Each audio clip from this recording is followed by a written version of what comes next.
3월 8일 교회 소식입니다. 오늘 예배에 참석하신 모든 분들을 주님의 이름으로 환영하고 축복합니다. 우리 밝은 교회는 성경적인 교회인 신약교회 회복을 위해 영혼을 구원하여 제자 삼는 삶을 교회의 존재 목적으로 품고 있습니다. 오늘 예배를 통해서 구주이신 예수님을 만나시고 하늘의 복 많이 받으세요. 2026년 사역 표어입니다. 다 같이 읽겠습니다. 시작! 살리시고 채우시는 하나님만을 바라봅니다. 세례식이 3월 15일 주일 2부 예배에 있습니다. 세례자는 조윤정, 최민화 자매이고 담당은 박혜성 목자입니다. 헌화식이 3월 22일 주일 2부 예배에 있습니다. 헌화자는 박관별입니다. 부모는 박준명, 조현아입니다. 담당은 담임 목사입니다. 3월 총 목자 모임이 3월 22일 주일 오후 3시 30분에 있습니다.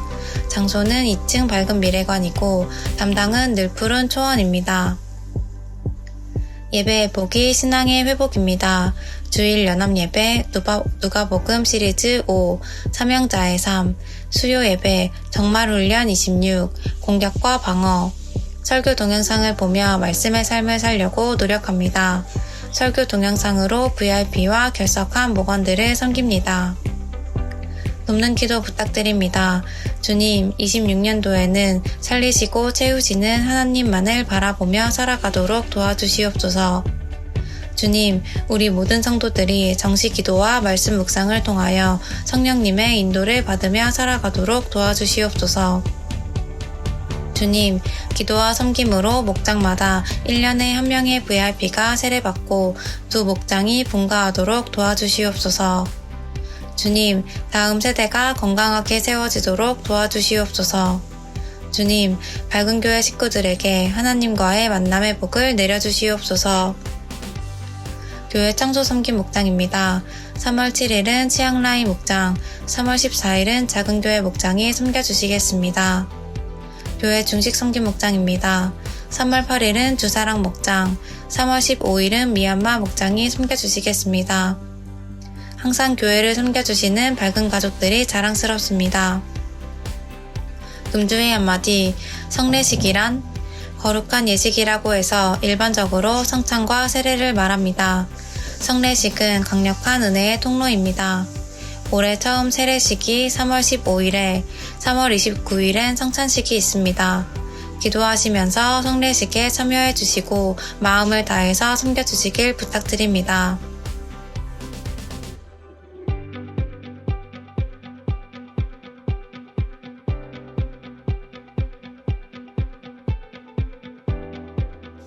이번 한 주간도 주님 안에서 승리하세요. 감사합니다.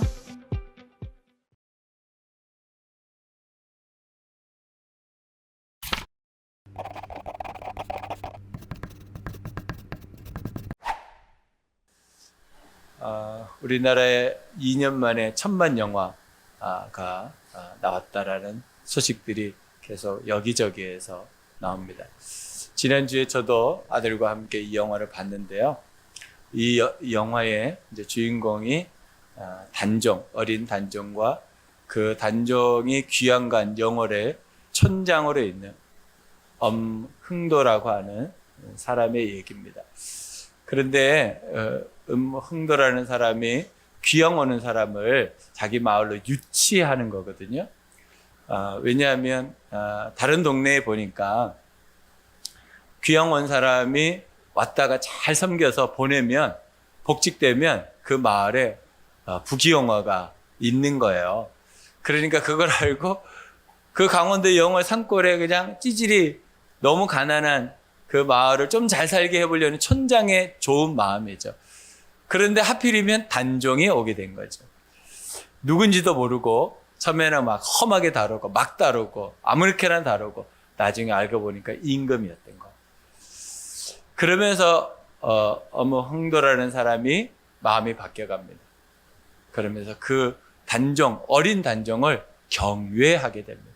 정말 존중하고 사랑하게 되고 나중에 영화상에서는 흥도라는 사람이 단종을 죽이게 됩니다. 왜냐하면 단종이 내가 다른 사람에겐 죽기 싫고 너에게 죽고 싶다. 그래가지고 단종이 방에서 목을 베고 그 밖에서 음홍도라는 사람이 그걸 끈을 잡아당겨 가지고 단종이 죽는 장면이 나오는데 저도 참 많이 울었습니다. 근데 참 음홍도라는 사람이 참 자기 나름 마을을 살려보려고 했던 그 일이 결국에는 왕과 함께 사는 남자가 됐고 그 왕을 잘 섬기는, 그리고 정말 왕을 사랑하는 사람이 되었다라고 하는 이야기였습니다. 저는 이 영화를 보면서 예수님이 생각이 많이 났어요. 예수님께서 이 땅에 오셔서 사람들에게 핍박을 받으시고 굉장히 초라한 마구간에서 태어나시고 그의 삶이 참 사람들에게 이름나지 않고 알려지지 않는 그런 삶을 살아가셨죠. 그리고 그 삶 속에서 누구도 알아주지 않는 나사렛이라는 곳에서 사셨고 그 삶은 비참하게 십자가라고 하는 처형으로 끝났습니다. 그 예수님의 삶을 제가 이렇게 생각해 보니까 저도 예수님을 잘 몰랐고 대접을 못했던 그런 시간들이 있었더라고요. 그런데 예수님을 알아가면 알아갈수록 그분을 경외하는 마음이 생기고 예수님만 생각하면 어느 때는 참 눈물이 많이 납니다. 왜냐하면 참 그분이 나를 위해서 그렇게 고난 당하셨구나. 그 생각만 하면 참 제 마음이 먹먹해지는 것을 경험하게 됩니다. 여러분, 경외라는 말, 이 말을 우리가 조금 알고 지나가면 도움이 될 것 같습니다. 개역 개정에는 경외라는 말이 많이 있고요. 세번역에는 두려움이라는 말로 많이 해석되어 있는데 이 원래의 뜻들을 보면 거룩한 떨림이라는 말로 사용된다고 그래요.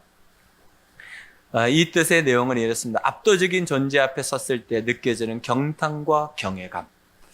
이게 거룩한 떨림으로 해석하는 경외입니다.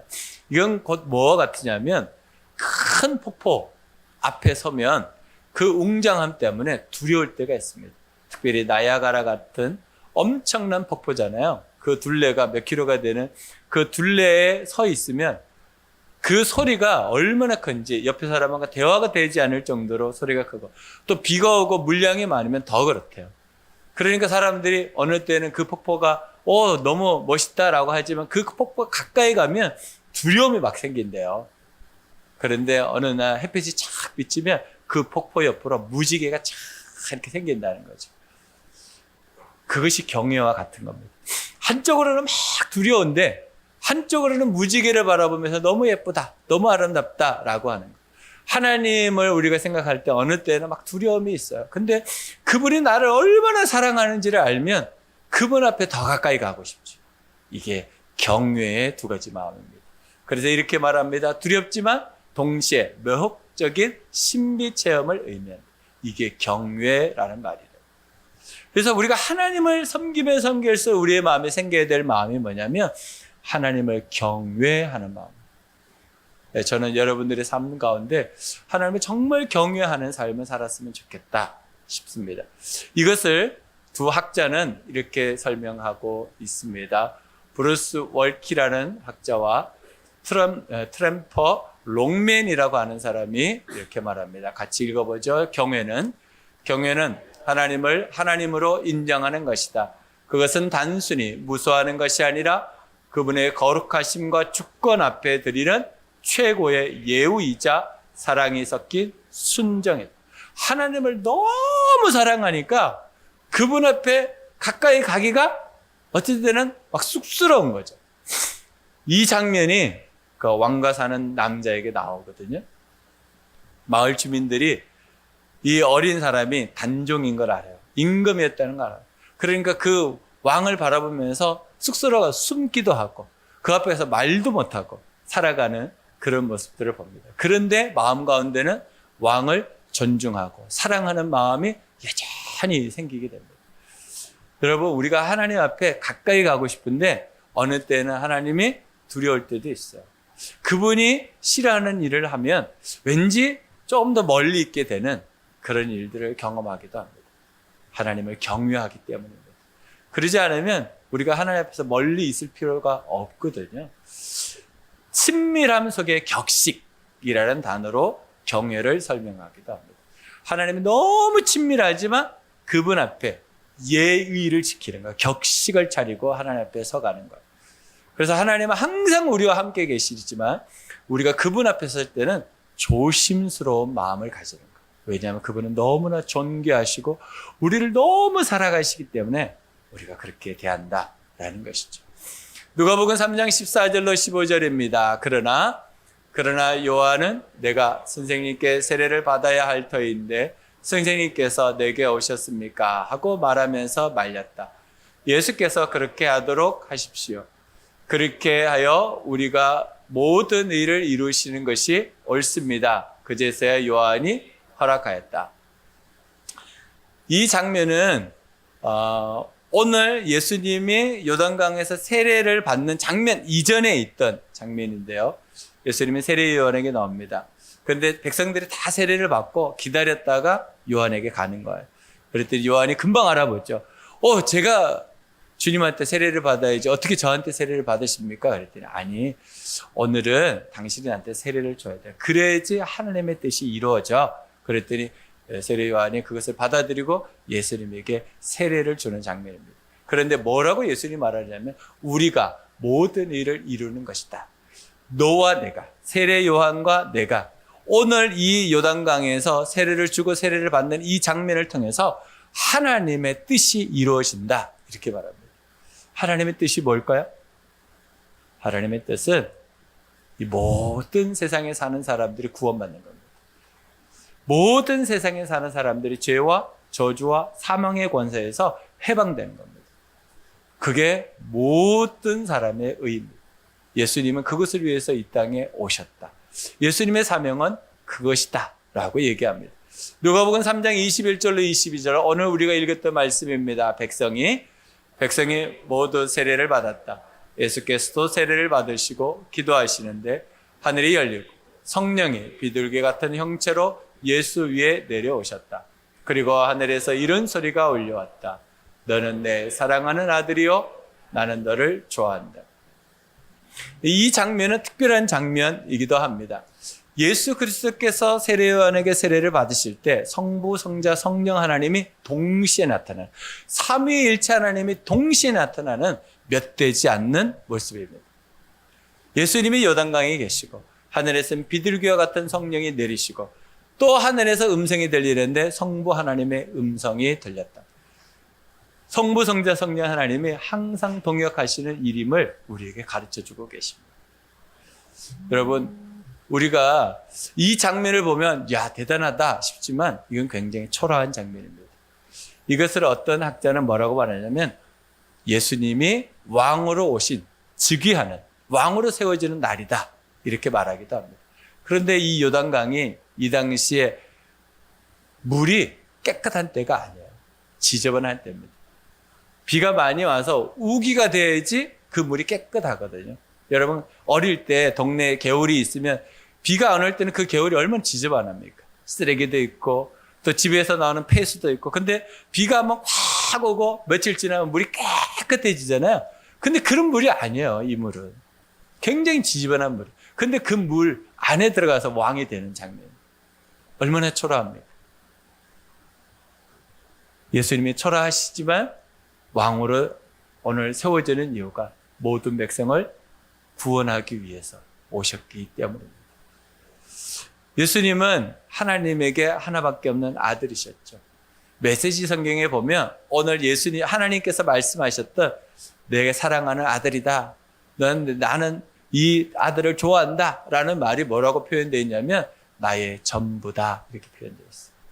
하나님은 예수님을 당신의 전부라고 생각하셨어요. 근데 가만히 생각해 보십시오. 예수님이 공생애를 시작하는 이제 왕으로 즉위하는 이 순간 이후 예수님의 삶은 어디로 가죠? 십자가로. 예수님 그걸 다 알고 계세요. 그러니까 이 자리가 기쁨이 있는 자리만은 아니에요. 이제부터 시작되는 고통과 핍박과 어려움과 고난이 준비되어 있는 자리예요. 예수님은 그것을 아시면서도 오늘 세례를 받으십니다. 여러분 우리가 예수를 믿는 때 정말 예수를 믿으면 우리에게 자유와 해방이 있습니다. 하나님이 주시는 놀라운 기쁨이 있죠. 세상이 줄 수 없는 평안이 있습니다. 그러나 우리가 예수 그리스도를 믿으면 우리에게 오는 고난도 있다는 것을 여러분 기억하셔야 됩니다. 그런데 그 고난은 우리가 감당하지 못하는 고난이 아니고 감당할 수 있는 고난이고, 감당하지 못하면 하나님의 피할 길을 주시는 고난입니다. 여러분 속에 혹시 고난이 있다면 예수님을 생각하십시오. 초라하게 이 땅에 오셔서 모든 사람을 구원하시러 오셨던 그 예수님. 그 예수님은 앞으로 자신의 삶이 3년 후에 어떻게 될지를 알면서도 그 길을 가십니다. 하나님이 우리에게 맡기신 길을 우리가 또박또박 걸어가야 되는 일이 바로 그와 같습니다. 예수님의 삶을 보면 태어나는 순간부터 죽는 순간까지 초라하셨어요. 한 번도 빛나는 적이 없었어요. 사람들에게 인정을 받았습니까? 여러분 고향에서도 인정받지 못한 게 예수님이에요. 예수님의 삶은 언제 어디서든지 적들이 많았어요. 어떻게 하면 이 사람을 좀 힘들게 할까 하는 사람들이 많았던 분입니다. 결국에는 어떻게 돼요? 십자가형을 받고 죽으시는 비참한 처참한 삶을 사셨던 분이 예수님이셨습니다. 그 예수님을 마태복음 1장 21절에는 이렇게 말합니다. 마리아가 아들 낳을 것이니 너는 그 이름을 예수라고 하여라. 그가 자기 백성을 그들의 죄에서 구원하실 것이다. 예수님은 이름에 앞으로 어떤 삶을 살아야 될지가 태어나기 전부터 정해지신 분이에요. 이게 예수님의 사명이셨어요. 모든 백성을 자기의 죄에서 구원하실 분. 그 구원을 하려면 예수님은 고난을 받으셔야 되고 십자가에서 죽으셔야지만 했다라는 거예요. 요한복음 1장 29절입니다. 다음날 요한은 예수께 자기에게 오시는 것을 보고 말하였다. 보십시오. 세상 죄를 지고 가는 하나님의 어린 양입니다. 이스라엘 백성들이 어린 양이라고 말할 때는 우리가 생각하는 개념하고 다릅니다. 이스라엘 사람들이 어린 양이라고 말할 때는 예루살렘에서 사람의 죄를 대신 짊어지고 죽는 어린 양을 생각하는 것. 그러니까 예수님은 어린 양처럼 죽어야 돼요. 사람들이 죄를 져요. 근데 죄에서 벗어나려면 동물을 들고 예루살렘으로 가야 돼요. 그리고 그 동물에다가 손을 얹고 기도해야 돼요. 하나님, 나의 죄가 이 동물에게 전가되게 해주십시오. 그러면 사람에게 있는 죄가 동물에게 전가되니까 죄가 있으면 죽어야 되잖아요. 죄의 싹은 사망이니까. 그러니까 동물을 죽이는 거예요. 그래서 피해 제사를 하나님께 올려드리고 나는 무죄한 자가 되는 겁니다. 이것을 이스라엘 사람들은 너무나 잘 알고 있는 거예요. 그러니까 예수님이 어린 양으로 그렇게 오셨다라고 요한은 이야기하고 있죠. 이사야서 53장 이 말씀은 우리는 잘 알고 있지만 현대를 살아가는 이스라엘 사람들, 유대인들은 모르는 말씀입니다. 왜냐하면 자기들이 분명히 이사야서를 알고 있어요. 그런데 53장은 없습니다. 53장을 빼놨어요. 왜 그랬을까요? 이 말씀을 읽으면 예수님을 믿을까 봐. 그래서 현대 유대인들에게 이스라엘에 사는 선교사들이 53장을 딱 펼쳐놓고 당신이 이거 한번 읽어보실래요? 그럼 읽어봐요. 이거 보신 적이 있어요? 없는데요. 53장 읽어본 적이 없네요. 그래서 읽어보고 난 다음에 이렇게 말해요. 당신이 이 얘기가 무슨 얘기 같아요? 그랬더니 너무 명확하거든요. 이거 메시아의 얘기네요. 금방 알아요. 우리가 기다리고 있는 그리스도, 우리의 구주의 얘기네요. 금방 알아요. 그러니까 유대인들이 이 본문을 빼놔버렸어. 53장이 없어요. 이사야서에. 53장 우리 같이 읽어보겠습니다. 3절로 7절 말씀입니다. 그는 사람들에게 멸시를 받고 버림을 받고 고통을 많이 겪었다. 그는 언제나 병을 앓고 있었다. 사람들이 그에게서 얼굴을 돌렸다. 그가 멸시를 받으니 우리도 덩달아 그를 귀하게 여기지 않았다. 그는 실로 우리가 받아야 할 고통을 대신 받고 우리가 겪어야 할 슬픔을 대신 겪었다. 그러나 우리는 그가 징벌을 받아서 하나님에게 맞으며 고난을 받는다고 생각하였다. 그러나 그가 찔린 것은 우리의 허물 때문이고 그가 상처를 받은 것은 우리의 악함 때문이다. 그가 징계를 받음으로써 우리가 평화를 누리고 그가 매를 맞음으로써 우리의 병이 나았다. 우리는 모두 양처럼 길을 잃고 각기 제 갈 길로 흩어졌으나 주님께서 우리 모두의 죄악을 그에게 지우셨다. 그는 굴욕을 당하고 고문을 당하여서 아무 말도 하지 않았다. 마치 도살장으로 끌려가는 어린 양처럼, 마치 털 깎는 사람 앞에서 잠잠한 암양처럼 끌려가기만 할 뿐 아무 말도 하지 않았다. 여러분, 예수님이 우린 보이잖아요. 그들이 알고 있으니까 이 본문을 빼놓고 성경을 읽고 있다. 예수님은 우리를 위해서 죽어주러 오셨어요. 어린 양으로 오셨고 예수로 오셨습니다. 그래야지 우리가 죄와 저주와 사망에서 벗어날 수 있기 때문에 그랬다는 것. 예수님의 이 십자가는 비참한 장면입니다, 사실은. 한 남자가 33살에 벌거벗김을 당하는 수치의 장면이기도 합니다. 그리고 손과 발에 큰 못, 구멍이 날 정도로 큰 못. 그 당시에는 정교한 못을 만들지 못했던 것 같아요. 사람을 매달아야 되니까 얼마나 큰 못을 박았겠습니까? 또 매달아 놔야 되니까 아주 깊게 박지 않았습니까? 가시 면류관을 쓰고 온몸에는 채찍을 맞아서 다 찢어진 그런 모습. 이 예수가 죽었는지 확인하려고 마지막에는 창으로 옆구리를 찔러서 내장을 다 파열시켰다. 그 고통을 당해 주신 것이 누구 때문입니까? 우리를 구원하시려고 예수님의 이 땅에 오셨다. 예수님의 사명은 바로 그것이었다라고 성경은 이야기합니다. 누가복음 1장 35절입니다.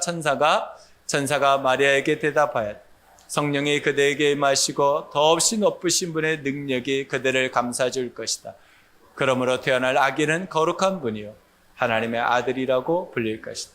하나님의 아들이신 그분이 모든 것 내려놓고 우리에게 있는 죄와 저주와 사망의 모든 법적인 효력까지 무효화시키려고 오셨다라고 가브리엘 천사가 마리아에게 이야기합니다. 누가복음 2장 11절입니다. 오늘 다윗의 동네 너희에게 구주가 나셨으니 그는 곧 그리스도 주님이시다. 이거는 목자들에게, 목동들에게 했던 말입니다. 예수님은 어떤 분들에 태어나야 됩니까? 구주로. 그분은 우리의 그리스도, 우리의 주님이다 라고 얘기했던 겁니다. 예수님은 이 땅에 태어나셔서 어떤 사명으로 어떤 삶을 사셔야 되는지가 정해지셨던 분이었습니다. 그런데 왜 예수님이 인간의 모습으로 오셨을까요? 그냥 신으로, 전능하신 분이니까 신으로 오시면 되는데 왜 인간의 모습을 입고 오셨을까? 이것이 그 당시에 이방인들에게 의문이었고, 이것에 대해서 누가는 정확하게 답을 쓰려고 누가복음을 기록했다는 거예요. 인간으로 오시지 않으면 안 돼요. 인간으로 꼭 오셔야 돼요. 왜요? 우리가 인간이기 때문에. 우리가 가지고 있는 죄를 해결하려면 우리하고 똑같은 인간으로 오셔야 돼요. 그래야지 우리 죄를 해결할 수 있는 거예요. 신으로 오시면 우리 죄를 해결하지 못해. 그러니까 인간으로 오셔야 돼요. 또 조건이 뭐예요? 죄가 없어야 돼요. 죄가 있으면 안 돼. 그럼 죄를 대신할 수 없잖아요. 그러니까 동정녀, 남자를 알지 못하는 수처녀에게 태어나셔야 되는 거예요. 그러니까 예수님은 인간으로 오셔야 돼요. 그리고 죄가 없으셔야 돼요. 그래서 이 땅에 오실 때는 죄 없이 인간의 몸을 입고 이 땅에 오셨다라고 성경은 이야기하고 있습니다. 로마서 8장 2절입니다. 그것은 그리스도 예수 안에서 생명을 누리게 하는 성령의 법이 당신을 죄와 죽음의 법에서 해방하여 주었기 때문입니다. 로마는 법을 시작했던 나라죠. 그러니까 법적인 부분으로 이야기를 해야지 로마 사람들은 이해를 해요. 그래서 바울이 법에 대한 얘기들을 로마서에는 굉장히 많이 기록하고 있습니다. 특별히 이렇게 말해요. 당신들이 감정적으로, 아니 여러분들의 기억 속에 하나님 나는 아직 죄인이고, 하나님 나는 아직 부족하고 믿음도 없고, 나는 말씀대로 잘 살지도 못하는데 내가 구원받았을까요? 난 천국 갈까요? 이런 의심들이 우리에게 있습니다. 생각들이 있을 수 있어요. 그것에 대해서 바울이 정확하게 얘기하는 거예요. 너희들은 법적으로 자유하다. 너희들은 법적으로 해방되었다는 거예요. 그러니까 우리의 감정이나 우리의 생각이나 기억이나 내 삶의 수준으로 봐서는 나는 천국 못 갈 것 같아. 그런데 법적으로 여러분 천국 간다. 여러분들이 아무리 여러분들 두려워하고 여러분들 아무리 생각 속에서 어둠이 와도 하나님께서 법적으로 여러분들을 구원하셨다고. 그러니까 무효화되지 않아요. 절대로 무효화되지 않습니다. 하나님은 여러분을 법적으로 구원하셨다는 것을 믿으시기 바랍니다.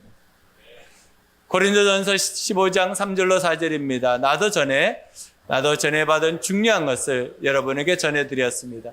그것은 곧 그리스도께서 성경대로 우리 죄를 위하여 죽으셨다는 것과 무덤에 묻히셨다는 것과 성경대로 산날에 살아나셨다는 것과 해방하여 주었기 때문입니다.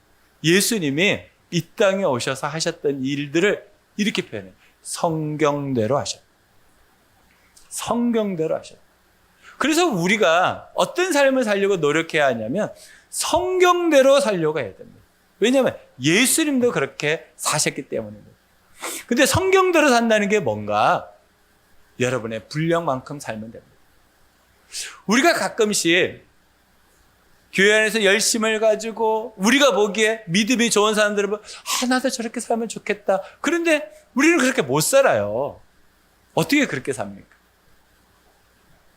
내가 지금 살고 있는 게 여러분의 분량이에요. 그만큼만 열심히 사시면 됩니다. 그게 성경대로 사는 거예요. 더 하려고 하지 마십시오. 그러니까 성경에서 달란트 비유를 말하잖아요. 그 사람은 5달란트 받은 사람이고 어떤 사람은 2달란트, 어떤 사람은 1달란트 받은 거예요. 하나님이 나에게 주신 분량만큼만 하면 돼요. 그런데 우리는 자꾸 비교의식에 훈련되어 있다 보니까 자꾸 비교의식에 빠져. 그러니까 열등감에 빠지고 하나님 앞에 나오면 자꾸 죄인인 것처럼 죄의식이 많아. 그거 하지 말라는 거예요. 여러분, 예수님이 하나님이시잖아요. 그런데 어디에 제한되셨어요? 공간에 제한을 받으셨어요. 이스라엘에 밖에 못 사셨어요. 그리고 사람들이 잡으면 잡히셨어. 채찍 때리면 맞으셨어요. 십자가를 못 박으면 박히셨고, 창 찌르면 그냥 창에 찔림을 받으셨어요. 벌거벗기면 다 벌거벗기 받고. 예수님도 자신의 분량밖에 못 하셨다고. 우리는 어떻게 하겠습니까? 우리도 마찬가지라고. 우리가 뭔가를 더 이상 뭘 하려고 하지 마시고 하나님이 나에게 맡겨주신 그 일을 열심히 해가시면 됩니다. 그것이 우리가 할 수 있는 일, 바로 성경대로의 삶입니다. 예수님이 사신 것처럼 우리도 그렇게 살아가는 겁니다. 비교의식에 빠지지 마시고 다른 사람보다 내가 못하고 있다가 그걸로 하나님 앞에 죄의식 가지지 마시고 여러분들이 할 수 있는 만큼 하시면 됩니다. 예수님도 그렇게 하셨습니다. 또 한 가지는 여러분, 저는 성경 읽을 때마다 이해되지 않는 부분이 굉장히 많은데 그 중에 하나가 겟세마네 동산에서 기도하셨던 예수님의 모습이에요. 몇 번이나 기도하셨죠? 똑같은 거를 3번이나 하셨어요. 저는 창피하더라고요. 하나님의 아들이 다 알고 왔잖아요. 우리하고도 다른데. 근데 그걸 3번이나 기도해. 창피하게. 뭐라고요? 하나님, 저 십자가 지기 싫어요.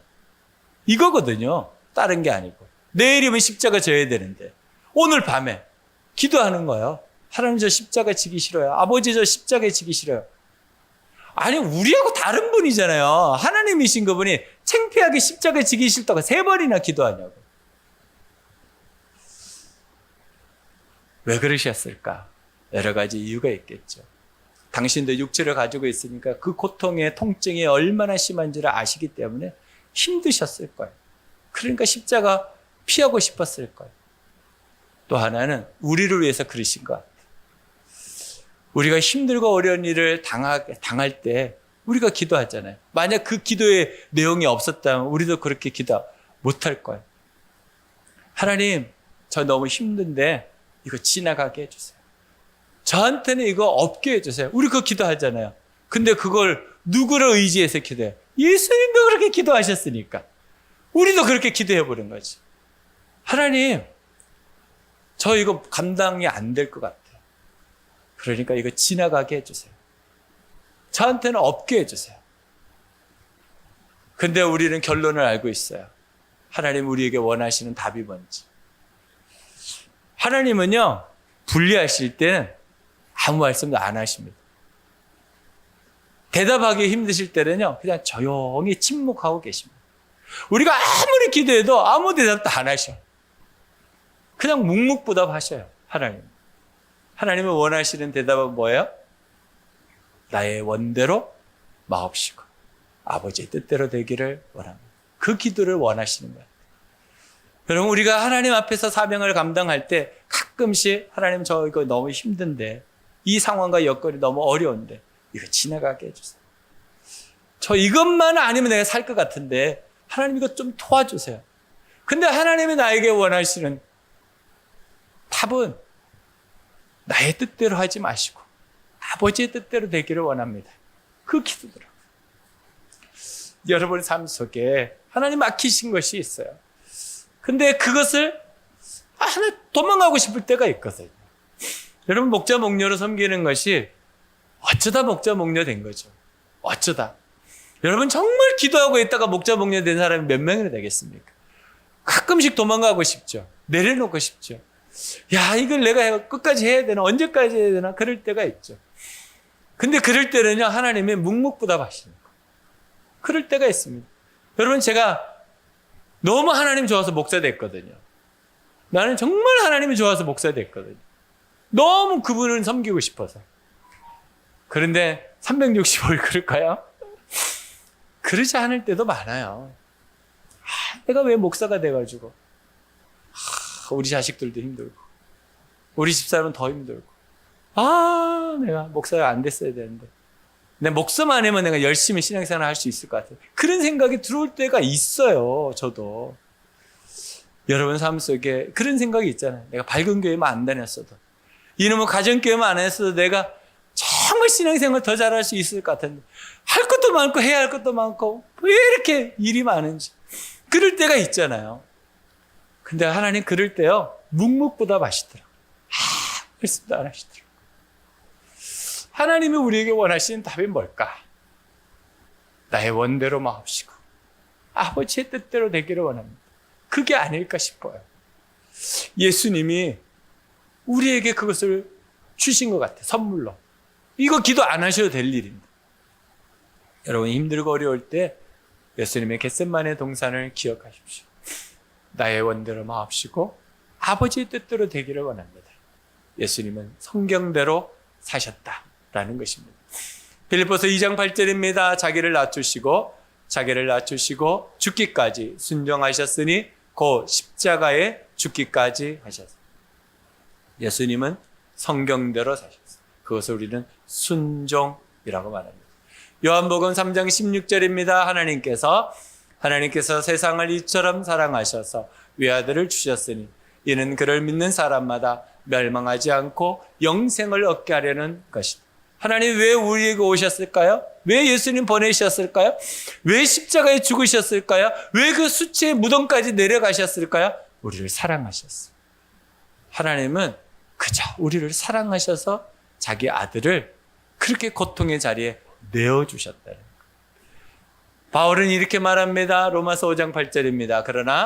그러나 우리가 아직 죄인이었을 때 그리스도께서 우리를 위하여 죽으셨습니다. 이리하여 하나님께서는 우리들에 대한 자기의 사랑을 실증하셨습니다. 실제로 증거 보여주신 것. 내가 너희를 사랑해. 너희들이 정말 죄와 저주와 사망의 그 권세에서 내가 해방시켜 줄 거야. 정말 그렇게 할 거야. 근데 방법이 딱 한 가지밖에 없어요. 그것은 자기 아들을 죽이는 방법밖에 없어요. 그 방법을 예수님은 우리에게 오심으로 보여주신 거예요. 우리 아버지 하나님이 여러분들을 사랑해. 그래서 나를 보내준 거야. 그래서 나는 죽어야 돼. 성경대로 죽어주신 거예요.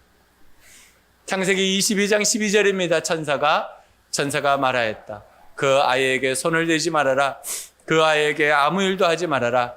내가 너의 외아들까지도 나에게 아끼지 아니하니 내가 하나님 두려워하는 줄을 내가 이제 알았다. 이게 누가 누구에게 얘기한 거냐면 아브라함에게 하나님이 얘기하시는 거예요. 아브라함에게는 100살이 되어서 낳은 귀하고 귀한 아들 이삭이 있었어요. 근데 그 아들이 17살이 됐어요. 17년 동안 키웠어요. 고등학교 1학년. 근데 그 아들을 하나님이 산채로 인신제사를 드리라는 거예요. 하나님이 그렇게 하신 적이 없습니다. 그런데 아브라함이 하나님께 순종합니다. 히브리서를 보면 내가 이 아들을 죽여도 하나님께서 약속하신 대로 이 아들 외에 또 다른 생명을 주시려고 믿고 아니면 이 아들을 다시 살려주실 걸 믿는다 이렇게 말하고 있어요. 아브라함은 믿음이 있었어요. 왜냐하면 하나님은 나를 사랑하시니까. 여러분 삶 속에 여러 가지 힘들고 어려운 일이 있을 겁니다. 그러나 하나님이 여러분 사랑하십니다. 정말 사랑하십니다. 여러분들이 힘들고 그 어려운 일이 하나님을 경외하는 도구가 된다는 것을 기억하셔야 돼요. 예수님은 부활하셨습니다. 모든 죄와 사망과 저주의 권세를 이기시고 부활하셨어요. 왜요? 우리를 위해서. 우리를 위해서 부활해 주셨어요. 내가 봤지? 내가 너의 모든 죄, 저주, 사망 내가 다 이기게 해준다고 내가 약속했지? 그 약속이 부활입니다. 여러분, 그러니 여러분의 감정이나 여러분의 기억이나 여러분의 생각 속에 들어오는 여러 가지 죄책감에서 벗어나시고 하나님이 주신 분량만큼 충성하시면 됩니다. 저는 이번 한 주간 말씀을 준비하면서 이 말씀이 참 위로가 됐어요. 시편 126편 5절로 6절입니다. 눈물을 흘리며 씨를 뿌리는 사람 기쁨으로 거둔 울며 씨를 뿌리러 나간 사람은 기쁨으로 단을 가지고 돌아온. 여러분, 이 말씀은 농사를 짓지 않은 사람도 충분히 이해할 수 있는 말입니다. 여러분, 농부들은 매년 반복되는 일을 하잖아요. 여러분, 농부들이 씨를 뿌리는 것이 얼마나 힘들고 어려운지 몰라요. 여러분, 씨를 뿌리기 위해서는 어떻게 해야 됩니까? 그냥 씨를 뿌립니까? 아니죠.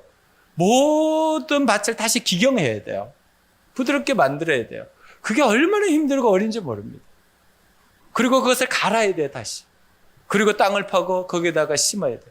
이 일이 허리를 1000번, 2000번 구부려야지 되는 일이에요. 얼마나 힘들고 어렵겠어요. 힘들지만 땀방울이, 눈물방울이 흘리는 일이지만 농부의 마음속에 뭘 바라보고 있는 거예요? 가을의 추수를 바라보고 있는 거예요. 여러분, 우리가 하나님 주신 사명, 하나님 맡겨주신 것 감당할 때 힘듭니다. 어렵습니다. 도망가고 싶을 때도 있고 피하고 싶을 때도 있습니다. 근데 여러분, 가을이 옵니다. 분명히 추수의 때가 옵니다. 여러분, 눈물로 씨를 뿌리는 사람 하나님이 주시는 기쁨이 있을 겁니다. 여러분들이 지금까지 섬긴 거 절대로 헛되지 않습니다. 분명히 기쁨으로 거두게 될 겁니다. 남들이 알아주지 않아도 기억하지 않아도 주님은 다 아십니다.